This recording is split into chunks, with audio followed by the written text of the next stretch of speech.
warahmatullahi wabarakatuh.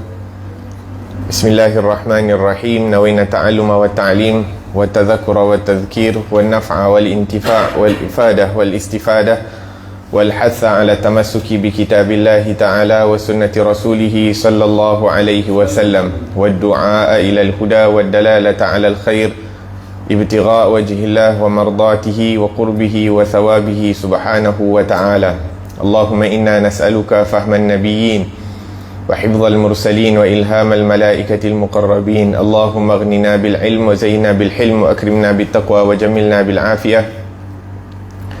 Allahumma akhrijna min dhulumatil wahm wa akrimna bi nuril fahm. Subhanaka la ilma lana illa ma 'allamtana innaka antal alimul hakim. Rabbi shrah li sadri wa yassir li amri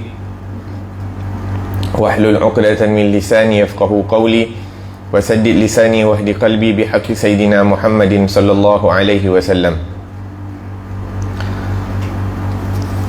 Di dalam kitab At-Tariqah Al-Alawiyah ataupun dalam bahasa Arabnya dipanggil Al-Manhajus Sawi, Syarh Usul Tariqat As-Sadah Bani Alawi, yang dikarang oleh Al-Habib Al-Allamah Zain bin Ibrahim bin Sumaid. Kita masih lagi membahaskan tentang biodata Al-Habib Zain bin Ibrahim bin Sumaid. Dan kenapa kita baca biografi orang-orang alim, orang-orang saleh, supaya kita dapat tahu bagaimana jalan kehidupan mereka, bagaimana mereka membesar, bagaimana mereka bermujahadah, bersusah payah untuk menuntut ilmu agamanya Allah Subhanahu wa ta'ala, sehingga bila kita dipilih oleh Allah untuk menuntut ilmu ataupun berkhidmat kepada mereka, kita tahu yang kehidupan menuntut ilmu agama ni terkadang bukanlah mudah, akan tetapi bila kita tahu orang-orang yang mulia dipilih oleh Allah Subhanahu wa ta'ala untuk melalui jalan yang sama, maka kita akan bersabar dalam menghadapi ujian dan cabaran menuntut ilmu agama. Naam, di bawah title bertetangga dengan Rasulullah sallallahu alaihi wasallam. Mungkin saya tak akan baca semua, saya akan just terangkan. Dalam perenggan ni disebutkan bahawa Al-Habib Zain bin Ibrahim bin Sumaid setelah 21 tahun berkhidmat di kota Baida. Baida, seperti yang kita telah bahaskan, tempat di mana gurunya Habib Zain bin Ibrahim bin Sumaid, guru dan bapa mertuanya Habib Muhammad bin Abdullah Al-Haddar, merupakan guru dan juga bapa mertuanya Habib Zain bin Ibrahim bin Sumaid, yang mana beliau berkhidmat, belajar dan mengajar di sana selama 21 tahun. Dan setelah bersusah payah di sana, maka Habib Zain berpindah atas isyarah daripada gurunya ke kota Madinah. Dan beliau diminta untuk membuka ribat, membuka madrasah lah, senang kata, dekat Madinah, yang diberikan nama Rubat Al-Jufri. Maka di sana Al-Habib Zain bin Ibrahim bin Sumaid bersama Habib Salim bin Abdullah Syatri telah menjadi mudir lah kepada Rubat Al-Jufri tadi selama 12 tahun. Setelah 12 tahun, Habib Salim bin Abdullah Syatri bin Umar bin Abdullah bin Umar Syatri pindah balik ke Tarim, tapi Habib Zain kekal di kota Madinah, sehinggalah beberapa tahun yang lalu Rubat itu terpaksa ditutup, yakni diarah untuk ditutup atas sebab-sebab yang Allah Ta'ala a'lam. Naam.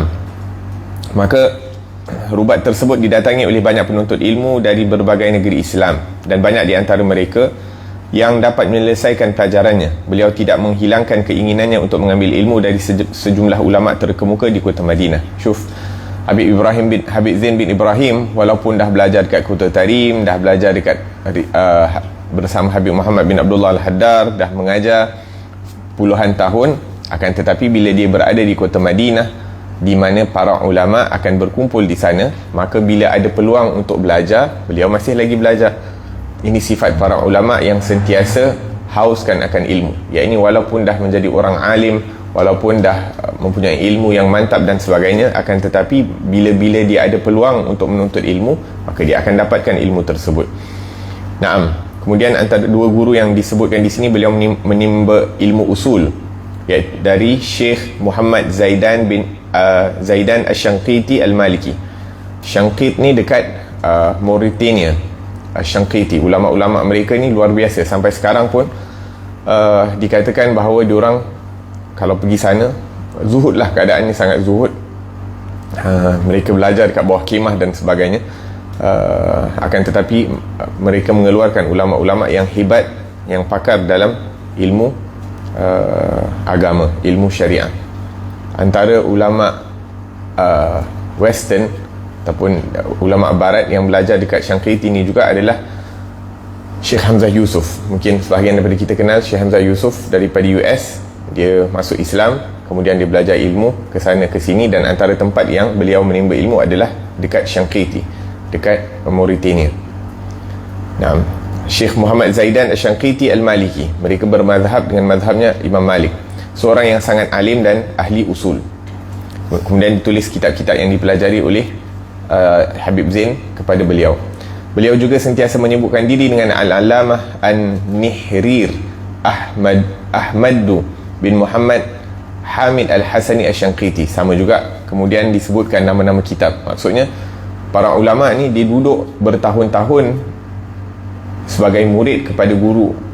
Ni duduk baca satu kitab sampai habis, baca lagi satu kitab sampai habis, baca satu lagi kitab. Yang ni bukan ambil bab ni sikit baca, ambil bab ni sikit baca, ataupun kadang-kadang hadir majlis, Ba'din tak hadir. Yang ini istiqamah, walaupun kadang-kadang setengah benda tu merupakan perkara yang diulang. Yang ini kadang-kadang dalam kitab yang sebelum ada disebutkan, kitab yang selepasnya pun ada juga perkara-perkara yang telah disebutkan dalam kitab yang sebelum ni. Akan tetapi yakni semangat untuk menuntut ilmu, walaupun terkadang satu perkara itu dah diulangi beberapa kali, tapi adab kepada ilmu kita seakan-akan mendengarnya seperti kali pertama yang kita dengar perkara tersebut. La ilaha illallah. Sebab tu kalau kita tengok para ulama, sebahagian daripada mereka mereka duduk dan mereka dah habiskan ratusan, bahkan sebahagian daripada mereka habis ribuan buku dengan satu ustaz. Yang ni duduk berpuluh tahun bersama ustaz tersebut. Antaranya Habib Ahmad bin Zain Al-Habsyi duduk bersama gurunya Habib Abdullah bin Ali Al-Haddad selama 40 tahun. Duduk, masa duduk tu bukannya masih pelajar. Ni duduk masa dah jadi alim, dah jadi ustaz, dah jadi syekh. Tapi dia duduk dengan Imam Haddad selama 40 tahun, baca satu buku tanpa jemu, melazimi daripada guru tersebut. Naam, kemudian disebutkan Syekh Ahmadu memuji Habib Zain kerana semangatnya yang besar dan kesungguhannya dalam menuntut ilmu. Ini dua kena ada, semangat dan kesungguhan. Dan kebanyakan membaca kepadanya di Masjid Nabawi yang mulia. Naam, dahlah menuntut ilmu yang mulia. Lepas tu dekat tempat yang mulia, iaitu di Masjid Nabi SAW di kota Madinah. Moga-moga Allah Subhanahu Wa Taala izinkan kita untuk berziarah ke kota Madinah. Bahkan kalau kita dapat ziarah ke Madinah setiap tahun, alhamdulillah, nikmat yang besar daripada Allah Subhanahu Wa Taala. Naam. Selama masa ini Habib Zain melakukan perjalanan yang diberkahi ke sejumlah negeri Islam untuk berdakwah serta menjumpai para ulama dan para kekasih Allah, para wali. Beliau mengunjungi Syam, Indonesia, sejumlah tempat di Afrika dan lain-lain. Para ulama bila dia ada waktu untuk berziarah ataupun berdakwah, maka mereka akan keluar.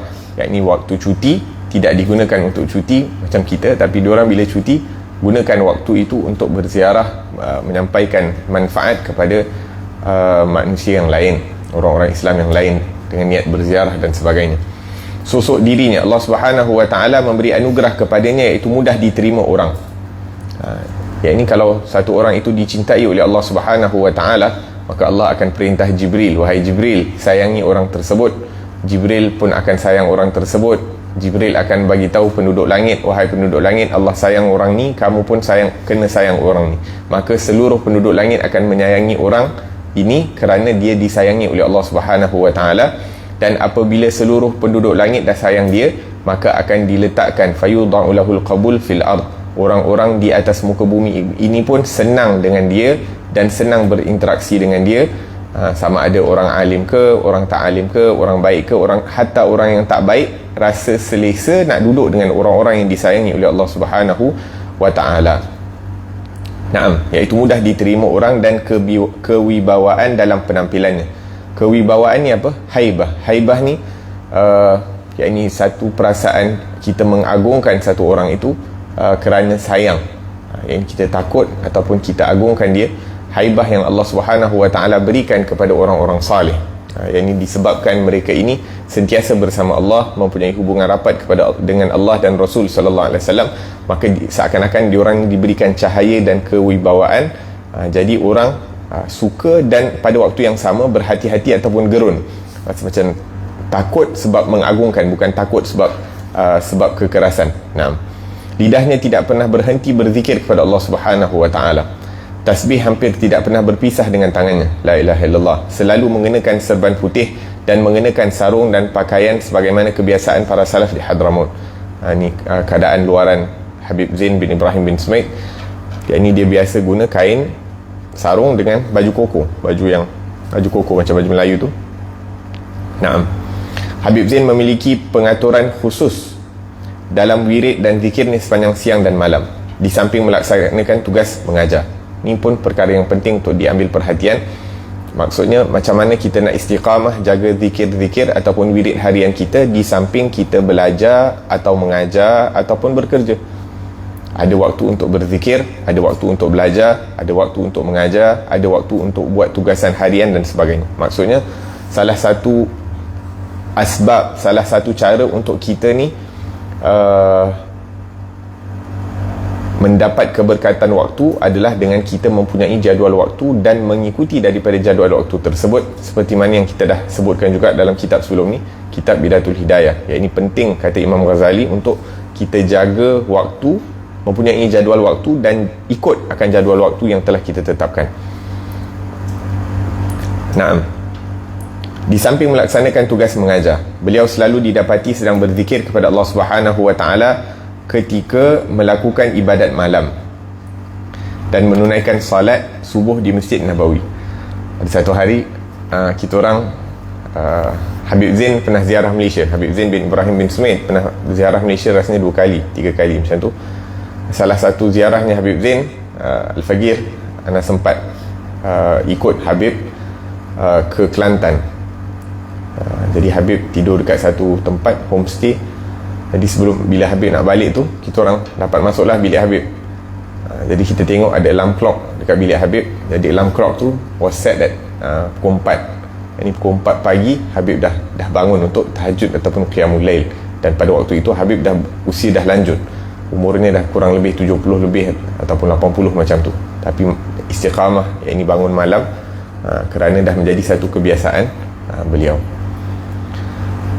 Itu pentingnya kita dapat bersohbah, kita mengikuti daripada para ulama. Ini kita tengok, kita dapat perhatikan apa yang mereka lakukan. Terkadang benda-benda yang mereka lakukan tu tak terkeluar dari mulut mereka, tapi kita dapat lihat apabila kita berdamping dengan mereka, orang-orang saleh. Beliau berada di sana hingga matahari terbit. Tertibnya Habib Zain, yakni dia akan sembahyang subuh dekat Masjid Nabawi. Syuf, betapa nikmatnya kalau kita dapat duduk di kota Madinah dan kita ada tertib yang best, yakni pagi sembahyang subuh kat Madinah, lepas tu sepanjang hari ada tertib sendiri Habib Zain. Isyak pun Habib akan berada di Masjid Nabawi. Beliau berada di sana hingga matahari terbit, kemudian menuju ke Rubat untuk mengajar. Setelah asar diadakan majlis roha sampai waktu maghrib tiba.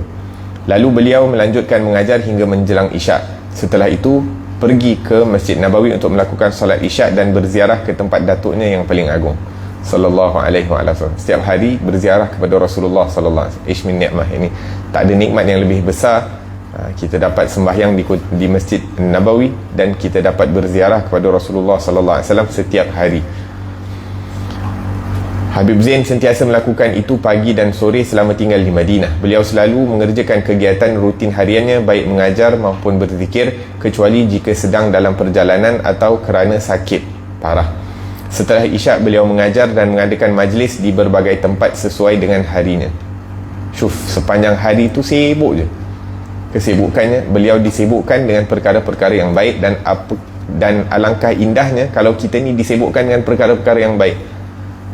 Sebab apa? Sebab al-waqt kasayf illam taqta'hu qata'ak. Waktu ni seperti pedang, kalau kita tak pandai jaga dia, dia akan kawal kita. Kita kena pandai jaga waktu, kalau tak kita akan dikawal oleh waktu. Untuk nak kawal waktu, kena ada jadual waktu dan ikut jadual waktu yang telah kita tetapkan. Kalau tak, macam sekarang kita angkat je handphone, khalas, tengok Facebook, tengok Instagram, tengok apa-apa yang kita tengok kat dalam dalam handphone, khalas, habis setengah jam, habis 1 jam, habis 2 jam, tak rasa. Tapi bila kita ada tertib, okey, untuk nak tengok Facebook, perlu ke nak tengok? Kalaupun perlu untuk nak tengok, khalas, kita set time. Bukan setiap masa. Kita ada jadual waktu, kita dah habis baca Quran, kita dah habis solat-solat sunat, kita dah habis apa yang perlu kita lakukan. Wabadin ada waktu sikit, khalas, nak rehat mungkin 15 minit, setengah jam, khalas, maksimum. Tak perlu untuk kita nak beri terlampau banyak masa untuk perkara-perkara tersebut. Kalau boleh tinggal secara total, lagi bagus. Akan tetapi kita pun tahu keadaan diri kita, kelemahan kita, tapi maksudnya kita cuba kawal, sama ada tengok tu ke ataupun main game ke dan sebagainya. Nah, semuanya ini dapat berlangsung meskipun beliau tetap melakukan mutala'ah dan muzakarah. Mutala'ah ni apa? Ulang kaji sebelum belajar. Muzakarah, ulang kaji selepas belajar. Orang-orang alim ni luar biasa. Kadang-kadang disebutkan oleh guru kami, Habib Umar bin Muhammad bin Salim al-Hafidh, iaitu diorang diberitahu oleh guru mereka sebelum masuk kelas ulang kaji 10 kali. 10 kali perenggan muka surat tu, katalah 2-3 muka surat yang akan dipelajari pada hari tersebut, sebelum belajar perlu diulang 10 kali. Wabadin lepas belajar ulang 10 kali. Agak-agak kalau kita ulang 10 kali sebelum belajar, 10 kali selepas belajar, kita boleh hafal tak? Kalau tak boleh hafal pun, kita dah boleh bayangkan apa yang akan dikatakan oleh guru, dan sebahagian daripada perkara itu kita dah boleh, dah jelas dah dalam kepala kita. Maksudnya bukanlah kita masuk kelas dalam keadaan terpinga-pinga, tak tahu, tak boleh nak bayangkan apa yang sedang dicakap oleh guru tersebut. Maka mutala'ah dan muzakarah ni sangat penting, dan ia akan menguatkan juga kita punya kefahaman, menajamkan kefahaman kita dan menguatkan daripada ingatan kita. Mengajar dan mendidik murid-muridnya, menemui orang-orang yang datang berkunjung, melakukan perjalanan dakwah dan memberi petunjuk. Macam-macam.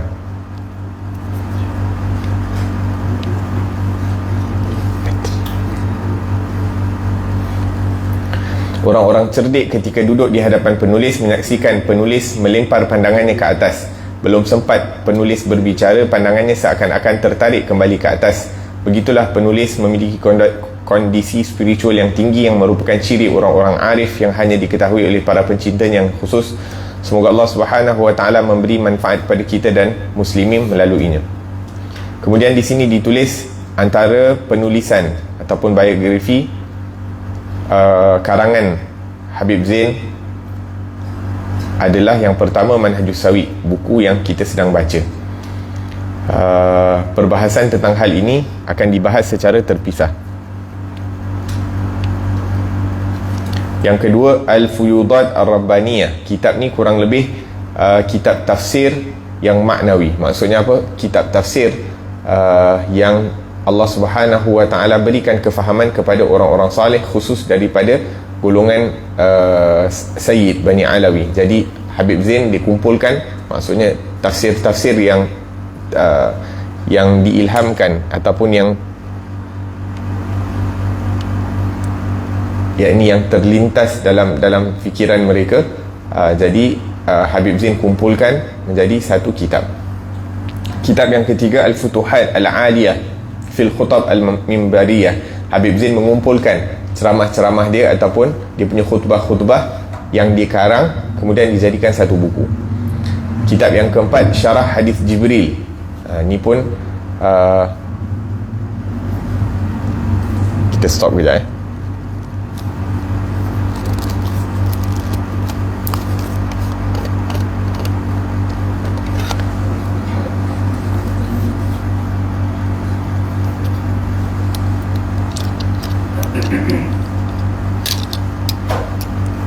Yang keempat, syarah hadis Jibril yang membahaskan tentang Islam, iman dan ihsan. Yang famous. Syukran.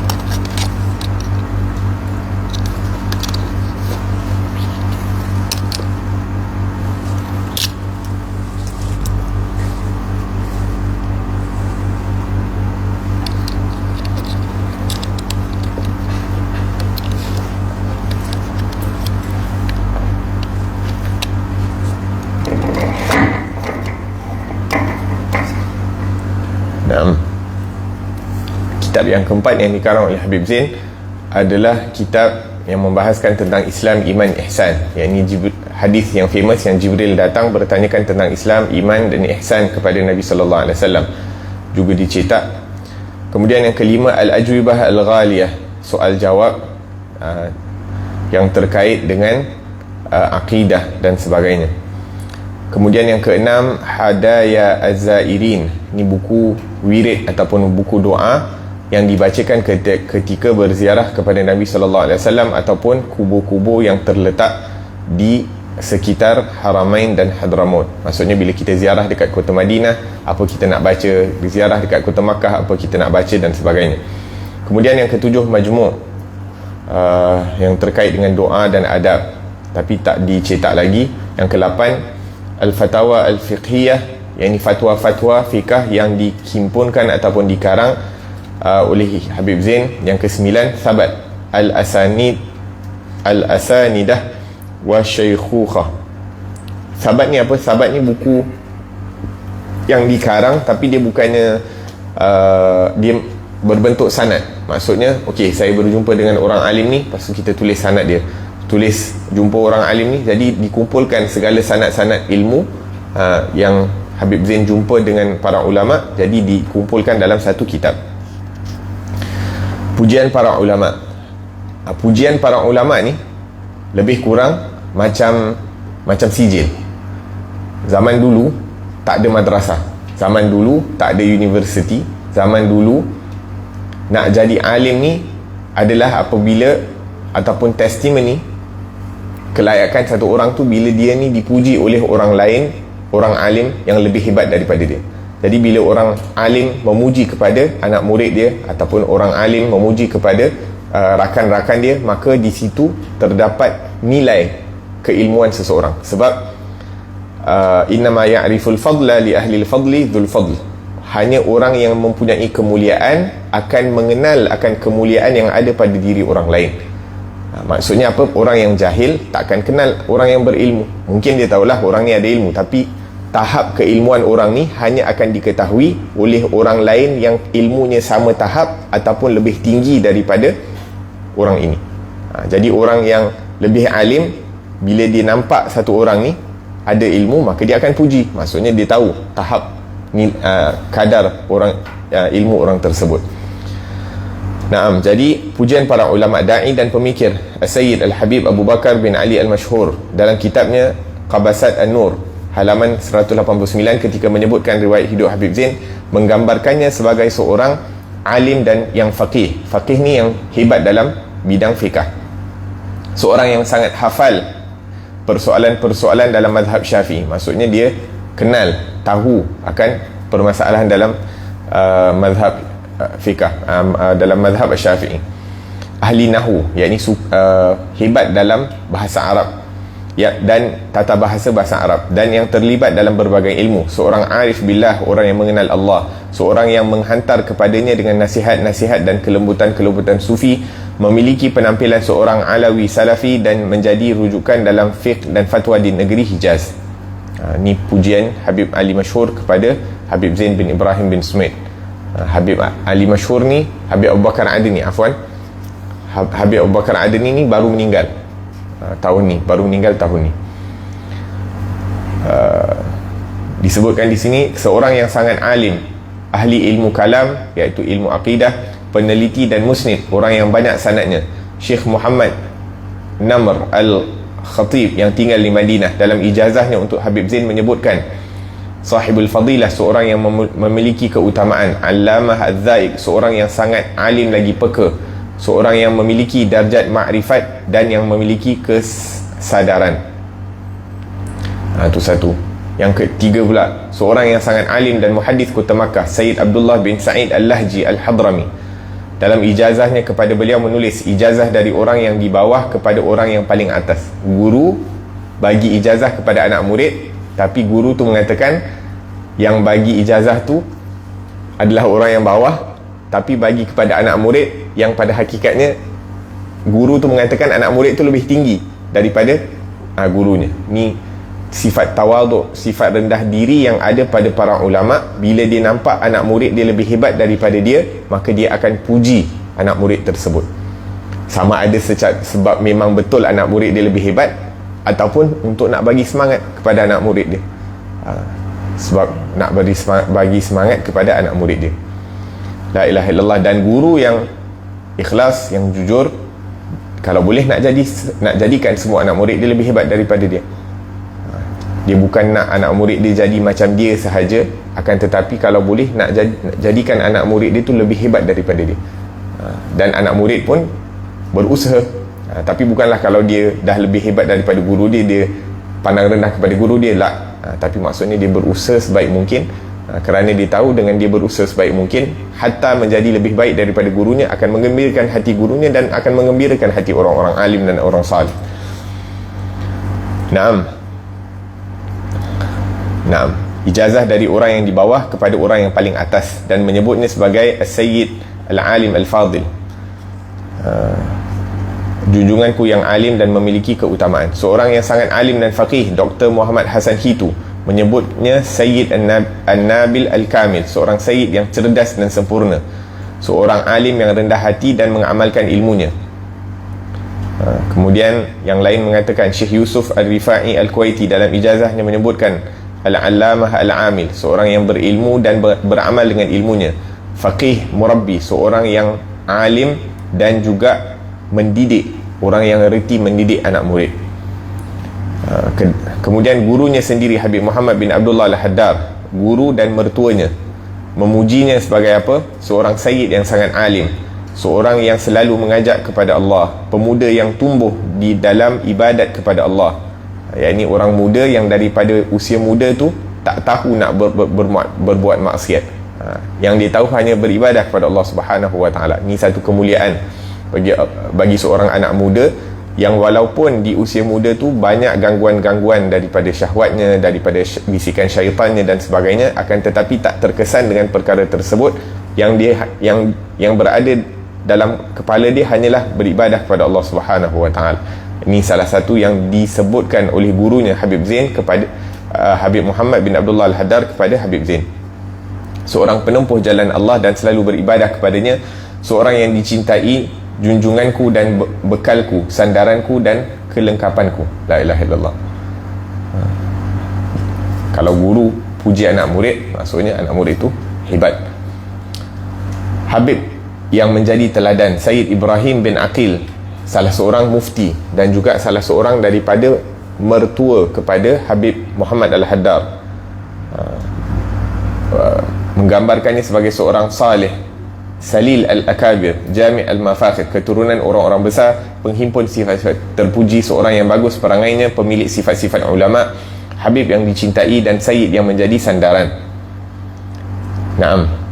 Kemudian guru yang lain mengatakan, Habib Abdul Qadir bin Ahmad Sagaf dalam ijazahnya menyebutkan Sayyid yang sangat baik, seorang yang menyenangi sirah yang mulia dari keluarganya di masa lalu, yang sangat alim, Zain bin Ibrahim, dan ia termasuk orang yang mengenalku dan aku kenal, seorang yang mencintaiku dan aku cintai. La ilaha illallah. Maksudnya punya banyak Habib Zain bin Ibrahim ni berkhidmat kepada guru, sehingga guru dia kenal, dia kenal guru dia kenal dia. Dia mencintai guru dia dan dia juga dicintai oleh guru dia.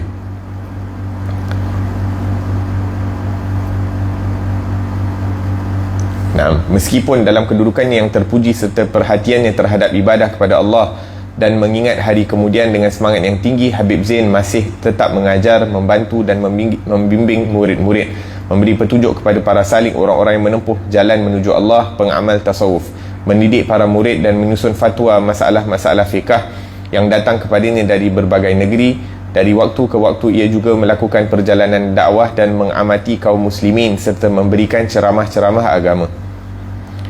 Beliau, semoga Allah memberi manfaat dengannya, sekarang terhitung dalam kelompok para tokoh terkemuka yang melalui mereka tersebarlah manfaat. Semoga Allah memeliharanya sebagai pusaka Islam dan memberi manfaat kepada kaum muslimin dengan keberadaannya. Segala puji milik Allah, Tuhan sekalian alam.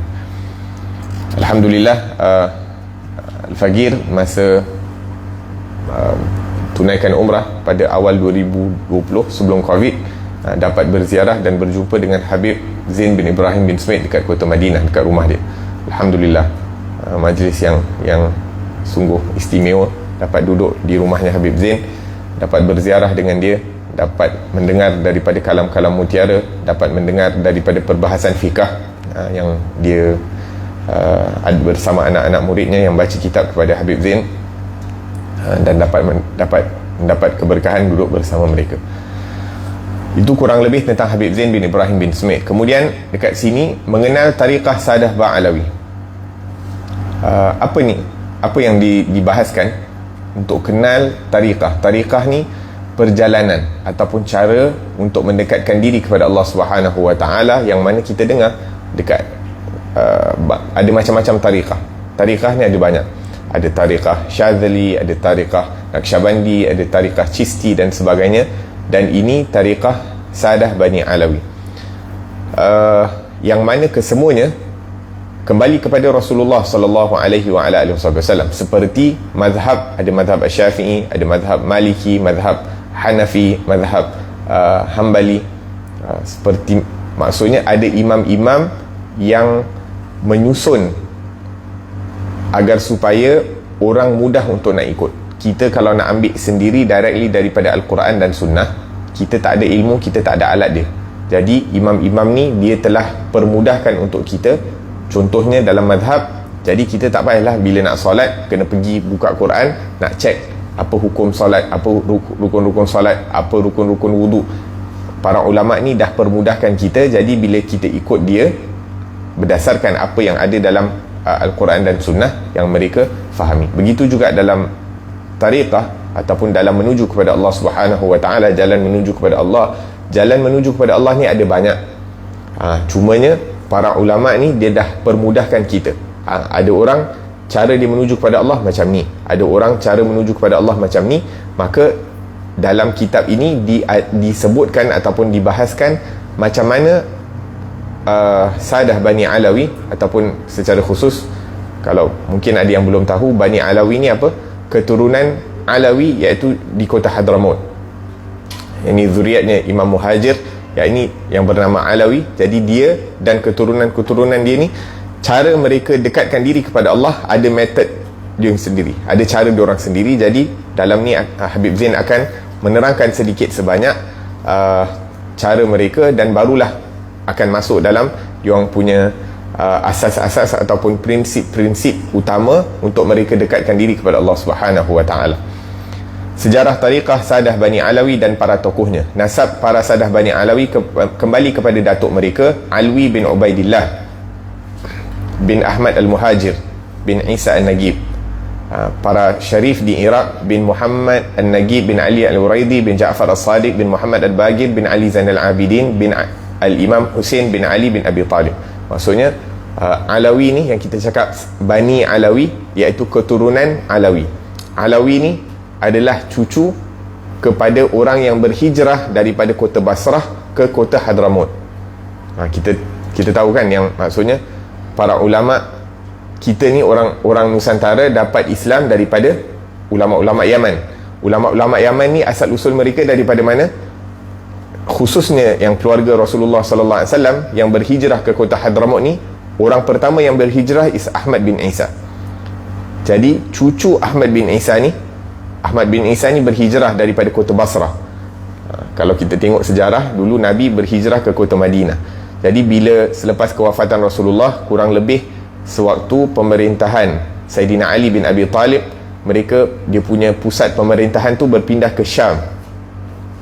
Jadi ataupun di Syam ataupun di Basrah. Jadi setelah beberapa tahun pusat pemerintahan berada di sana, mulalah berlaku fitnah-fitnah dan sebagainya. Jadi Ahmad bin Isa Al-Muhajir ni nak selamatkan diri dia daripada fitnah-fitnah, jadi dia berhijrah.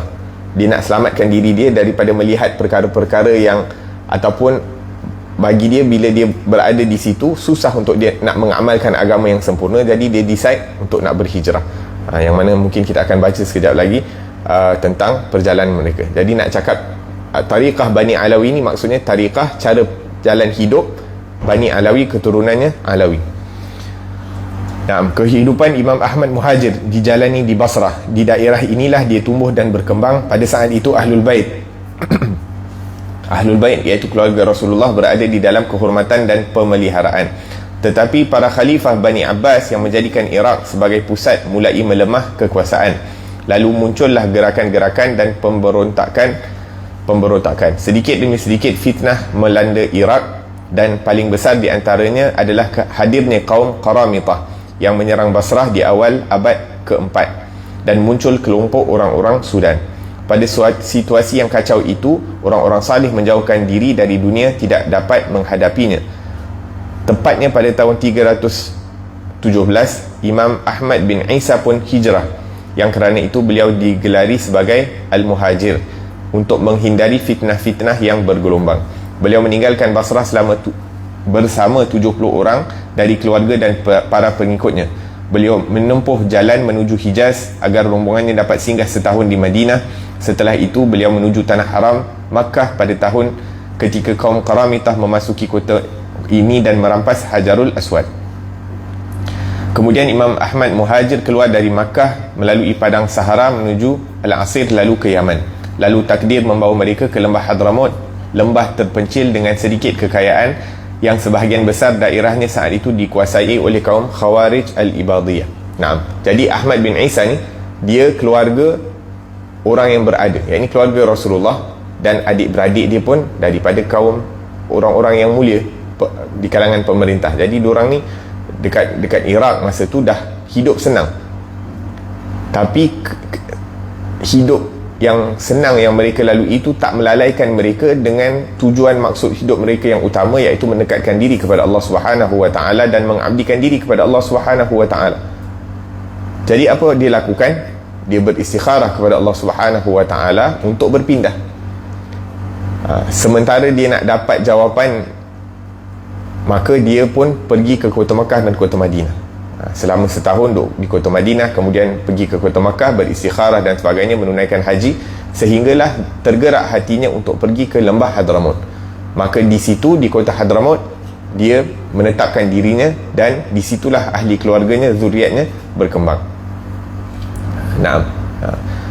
Sebab tu antara perkara yang membolehkan kita untuk berhijrah adalah untuk menyelamatkan diri kita daripada fitnah-fitnah. Maksudnya kalau berlaku fitnah di tempat kita, kalau kita nak selamatkan diri, kita berhijrah tempat lain. Bumi Allah luas, bukan fitnah dah berleluasa, khalas kita pun ikut je sekali. Kalau kita nak selamatkan diri kita, sama ada kita boleh duduk, ataupun kita mengelakkan diri daripada fitnah, ataupun kita boleh berhijrah ke tempat lain untuk menyelamatkan agama kita. Ini yang dilakukan oleh Imam Ahmad bin Isa, yang diberi gelaran Al-Muhajir ilallah, yang berhijrah kepada Allah. Tak dikatakan berhijrah ke Hadramaut, tak dikatakan berhijrah ke Yaman, tapi dia berhijrah kepada Allah Subhanahu wa taala. Kerana apa? Kerana tujuan dia pindah kerana untuk nak selamatkan agama dia, sebab dia nak dekatkan diri kepada Allah Subhanahu wa taala, sehingga diberi gelaran Al-Muhajir ilallah. Imam Muhajir pertama kali singgah di negeri Hajrin. Hajrin ni nama tempat di kota Yaman. Setelah itu pindah ke Kindah dan akhirnya menetap di Husayyisah, nama dekat dengan Tarim, nama tempat berdekatan dengan Tarim. Kerana suatu hikmah mendalam dan faktor-faktor penyebab yang Allah siapkan, masa kekuasaan mazhab Ibadiyah tidak berlangsung lama. Setelah terjadi argumentasi antara mereka dan Al-Muhajir dan pengikutnya, serta orang-orang yang menolong dan bergabung dengan mereka dari pengikut Ahlus Sunnah wal Jamaah di sana, maka sebahagian besar lembah ini dapat dibersihkan dari kejahatan kaum Khawarij dan para pengikutnya. Setelah itu Ahlus Sunnah mengakar di sini dan orang-orang pun menganut agama mazhab mereka. Sebelum kedatangan Imam Ahmad bin Isa dekat kota Hadramaut ni, mereka bermazhab, bukan dengan mazhabnya Ahlus Sunnah wal Jamaah, tapi dengan kedatangan Imam Ahmad bin Isa dan mereka-mereka yang membantu daripada orang-orang tempatan yang bermazhabkan Ahlus Sunnah wal Jamaah, jadi dapat mengusir ideologi ataupun akidah-akidah yang terpesong daripada Ahlus Sunnah wal Jamaah. Sebab tu kadang-kadang berlaku orang mengatakan, oh, para habaib daripada kota Yaman ataupun zuriatnya Imam Ahmad bin Isa ni, oh, akidah dia terpesong.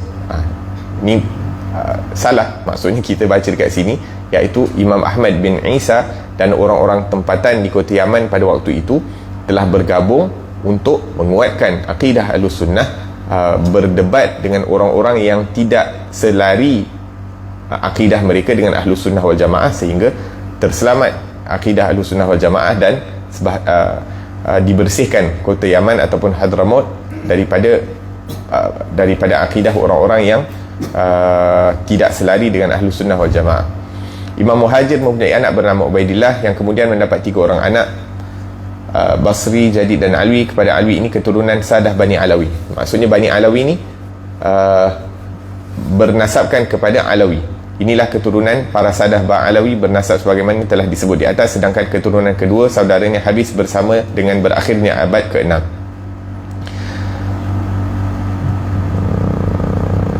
Nah, tu tak perlu nak baca.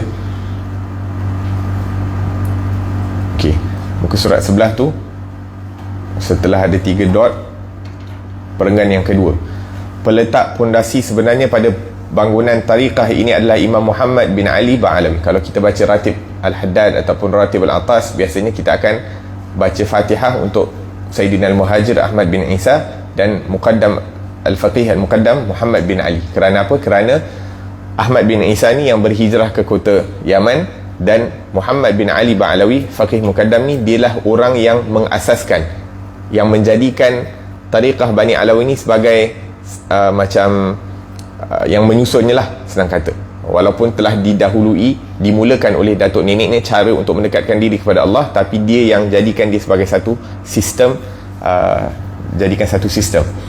yang digelari dengan Al-Faqih Al-Muqaddam, yang lahir di Tarim pada tahun 574 dan wafat di sana pada tahun 653, yang diterima oleh beliau meskipun dari jauh dari seorang arif billah, Syekh Abu Madian Al-Maghribi. Ini salah seorang daripada gurunya Faqih Muqaddam. Imam Abdul Rahman bin Abdullah bin Faqih yang dikenal sebagai Al-Alamatud Dunya mengatakan asal tariqah Sadah Bani Alawi ini adalah tariqah Madyaniyah, iaitu tariqah Syekh Abu Madian Syuaib Al-Maghribi. Sedangkan kutub dan inti hakikatnya adalah Syekh Al-Faqih Al-Muqaddam Muhammad bin Ali. Okey, ni semua boleh skip.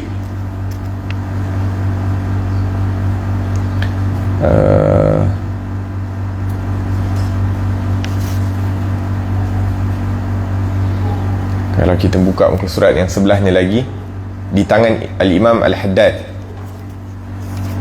boleh nampak? Ada? Okey. Di tangan Imam Al-Haddad, tariqah ini mengambil metod yang baru yang dinamakan tariqah Ahlul Yaman. Beliau berpandangan bahawa yang paling sesuai dengan orang-orang di masa itu, yang paling dekat dengan keadaan mereka, dan yang paling mudah untuk menarik mereka menuju ketaatan adalah menghidupkan kehidupan keimanan mereka, yang dengan peranannya dapat menyiapkan mereka untuk meningkat ke tangga ihsan. Maksudnya bila dihidupkan iman dan Islam dalam diri orang, barulah bila sempurna perkara tersebut mereka akan naik ke tangga ihsan. Buah dari metod ini merupakan buah terbaik dalam dakwah dan perbaikan kondisi keagamaan manusia pada umumnya. Tariqah ini tersebar sangat luas di berbagai wilayah dan tetap mengambil metod pilihan ini untuk dakwah umum sampai sekarang. Al-Imam Abdullah bin Ali Al-Haddad telah memberikan pengaruh yang sangat penting. Wirid-wirid, ucapan-ucapan, pesan-pesan dan syair-syairnya terus dituturkan oleh lisan kaum muslimin di negeri-negeri Afrika Guinea dan Tanzania, atau Asia, Indonesia, Malaysia, Singapura, bahkan di Europe, terlebih lagi di negeri-negeri Arab. Hal itu terjadi berkat pengorbanannya dalam menyebarkan ilmu dan dakwah dengan ucapan dan penanya yang lancar dalam karangan-karangannya yang dipandang telah mencakup ringkasan dari kitab orang-orang di masa dahulu seperti Al-Ihya. Juga dengan mewujudkan teladan yang sempurna pada dirinya, wirid-wiridnya yang diberkahi, serta para ulama dan orang-orang salih yang telah berhasil melalui didikannya yang mereka itu menempuh metod gurunya. Nah, kat sini disebutkan bahawa antara orang yang penting dalam tariqah Sadah Bani Alawi, selain daripada pengasasnya, adalah Imam Haddad. Dan sebab tu kalau kita tengok, kita di negeri Johor ni, antara wirid yang kita baca adalah karangan Imam Haddad. Ratibul Haddad kita baca, ataupun Wirdul Latif yang kita baca sama ada di pagi ataupun di waktu petang, boleh dibaca pagi dan petang, ataupun Ratib Al-Atas, karangan guru kepada Imam Haddad, ataupun kitab-kitab Imam Haddad sendiri. Maksudnya Imam Haddad ni diberkati orang dia, yakni apa-apa yang datang daripada Imam Haddad semuanya tersebar luas. Syair-syair Imam Haddad dibacakan, kitab-kitab Imam Haddad dibacakan, walhasil apa-apa yang dikarang oleh Imam Haddad ni tersebar luas ke seluruh pelosok negara. Hatta kalau kita tengok tempat yang anda belajar dulu dekat South Africa, dekat Cape Town, orang yang bawa Islam ke negeri bumi Afrika Selatan tu adalah Syekh Yusuf Makassari, yang mana Syekh Yusuf ni merupakan anak murid kepada Imam Haddad. Sampai sekarang dah kurang lebih 300-400 tahun masih lagi mereka berterusan membaca ratib Imam Haddad. Ni nak tunjuk keberkatan dan keikhlasan Imam Haddad sewaktu belajar ataupun mengarang kitab-kitab ataupun zikir-zikirnya, sehingga sampai sekarang masih lagi diguna pakai. Iaitu tanda keikhlasan seseorang, yakni apabila Allah gunakan, Allah kekalkan nama mereka itu untuk generasi-generasi yang akan datang. Dan kitab-kitab Imam Haddad bukan hanya tersebar luas dekat negara Arab sahaja, tapi dah ditranslatekan, telah diterjemahkan dalam banyak bahasa, seperti yang disebutkan tadi. Setelah Imam Haddad, maka dakwah yang sesuai dengan metodnya kemudian ditambah oleh para imam besar dan para da'i terkemuka dari murid-murid terbaik beliau, seperti Al-Imam Ahmad bin Zain Al-Habsyi, Imam Abdul Rahman bin Abdullah bin Faqih. Nah, ni semua disebutkan tentang anak muridnya. Kemudian kita boleh skip ni semua nama-nama, kalau nak baca sendiri boleh.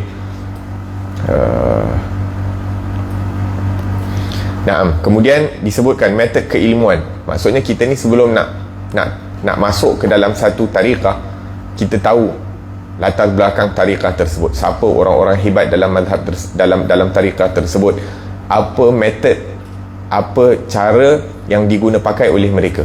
Jadi kat sini disebutkan metod keilmuan. Mazhab fiqah yang dianut oleh para Sadah Ba'alawi adalah mazhab Imam Syafi'i yang ditakdirkan berkembang di zaman sejak awal lagi. Ahli sejarah Syamsuddin As-Sakhawi mengatakan Yaman adalah satu negeri yang luas, mencakup Tihamah dan Najd, serta memiliki kota-kota, kampung-kampung, lembah-lembah dan pergunungan. Para ulama telah banyak di sini sejak masa sahabat. Para imam banyak yang pergi ke negeri ini. Bahkan pada setiap masa ilmu terus bertambah di negeri ini. Ketika mazhab Syafi'i muncul dan terkenal di sini, mereka pun menganutnya. Itu terjadi pada abad ketiga sebagaimana yang disebutkan oleh Al-Janadi, kemudian menjadi banyak terutama di negeri-negeri Ayyubiyah dan sesudahnya sampai sekarang. Jadi kita tahu para habaib ataupun Sadah Bani Alawi ini mereka bermazhabkan dengan mazhab Syafi'i. Jadi mereka bila bawa agama Islam ke Nusantara pun, sebab tu kita bermazhab dengan mazhab Imam Syafi'i, ataupun mungkin mazhab Syafi'i itu telah berada di Nusantara sebelum kedatangan mereka. Allah Ta'ala alam. Naam. Dan dekat Hadramaut ataupun dekat Yaman ni, kenapa mazhab Syafi'i berkembang? Disebutkan bahawa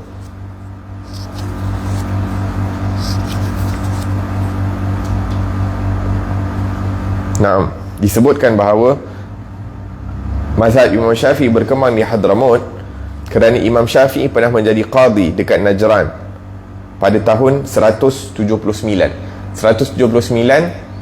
Imam Syafi'i dilahirkan 150, maka 179 Imam Syafi'i masa itu baru umur 29 tahun, dah dilantik menjadi qadi dekat Najran, dekat situ. Disebabkan itu berkembang mazhab Imam Syafi'i ini di tempat-tempat sekeliling sehinggalah meluasi ke kota Yaman. Kemudian Imam Ahmad Muhajir memiliki peranan yang menonjol dalam penyebaran mazhab Syafi'i di Hadramaut sebelum menyebar ke seluruh Yaman pada masa itu. Dari tarikh Ba-Makhramah dapat difahami bahawa penyebaran mazhab Syafi'i di Yaman adalah pada tahun 340 dan sesudahnya, maka penyebarannya di Hadramaut melalui Imam Muhajir adalah sebelum itu.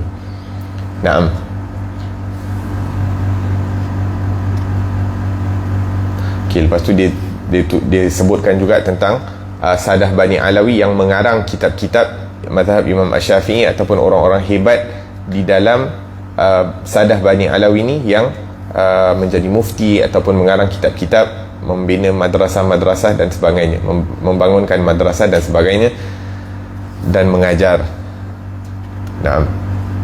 Kemudian muka surat sebelah, adapun mazhab Sadah Bani Alawi dalam akidah adalah mazhab Sunni Al-Asy'ari, akidah Ahlus Sunnah wal Jamaah, dan itu terjadi setelah mazhab Ahlus Sunnah di Hadramaut, setelah lenyapnya kekuasaan Ibadiyah dari sana sebagaimana yang telah disebutkan. Jadi keluarga Ba'alawi sejak awal pertumbuhan mereka memegang mazhab Asy'ari dari segi akidah dan mazhab Syafi'i daripada segi fiqah. Itulah yang dianut oleh sandaran mereka, iaitu Imam Hujjatul Islam Abu Hamid Al-Ghazali. Imam Haddad mengatakan dalam kasidahnya Ra'iyah yang diakhiri dengan huruf Ra yang terkenal, bahasa Arab dia, kun asy'ariyan fi i'tiqadika innahu huwal manhalu safi 'ani zayghi wal kufri wa qad harrara al-qutb al-imam maladuna aqidatahu fa huwa ash-shifa'u min ad-durri wa a'ni bihi man laysa yun'atu ghayruhu bi hujjatil islam fayalaka min fakhri. Jadilah seorang Asy'ari dalam akidahmu, kerana ia sumber yang bersih dari penyimpangan dan kekufuran. Imam sandaran kita telah menyusun akidahnya, dan itulah penyembuh dari bahaya. Yang kumaksudkan dengannya adalah yang selainnya tidak digelari dengan hujjatul Islam. Betapa bangganya engkau. Maksudnya apa? Imam Abdullah bin Al-Haddad mengatakan kita ni Sadah Bani Alawi, kita punya akidah adalah yang disusun oleh Imam Ghazali, iaitu Imam Ghazali mengambil daripada Al-Asy'ari, Imam Abu Hasan Al-Asy'ari, wahakadha.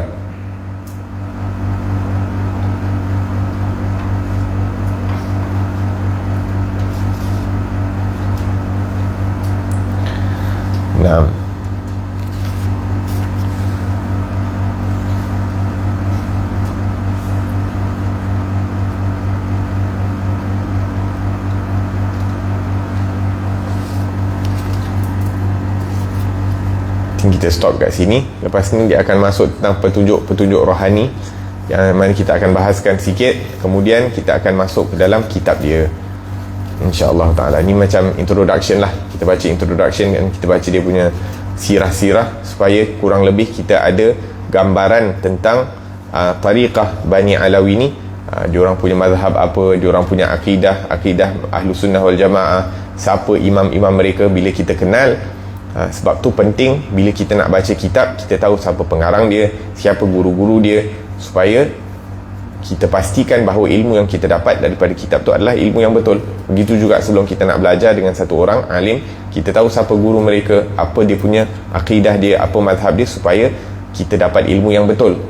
Jangan main pakai belajar, tak tahu siapa orang tu, siapa dia ambil ilmu, kemudian takut-takut ilmu yang kita akan pelajari itu ilmu yang akan menyimpang, bukan mendekatkan kita kepada Allah, tapi bahkan menjauhkan. Waliyadzubillahi tabaraka wa ta'ala. Moga-moga apa yang disampaikan ni ada manfaat, insya-Allah. Rabbana anfa'na bima 'allamtana, rabbi 'allimna alladhi yanfa'una, rabbi faqihna wa faqih ahlana wa qarabati lana fi dinina ma ahli al-qutri untha wa dhakar, rabbi wafiqna wa fiqhum lima tartadi qawlan wa fi'lan karama, وارزق الكل حلالا دائما واخل اتقياء علماء نحظى بالخير ونكفى كل شر ربنا واصلح لنا كل شؤون واقر بالرضا منك العيون واقض عنا ربنا كل الديون قبل ان تاتينا رسل المنون واغفر واستر انت اكرم من ستر وصلاه الله تغشى المصطفى من الى الحق دعانا والوفاء بكتاب فيه للناس شفاء وعلى الآل الكرام الشرفاء وعلى الصحب المصابيح الغرار اللهم اهدنا بهداك وجعلنا ممن يسارع في رضاك ولا تولنا وليا سواك ولا تجعلنا ممن خالف أمرك وعصاك وحسبنا الله ونعم الوكيل ولا حول ولا قوة إلا بالله العلي العظيم وصلى الله على سيدنا محمد وعلى آله وصحبه وسلم والحمد لله رب العالمين والعفو منكم والسلام عليكم ورحمة الله وبركاته.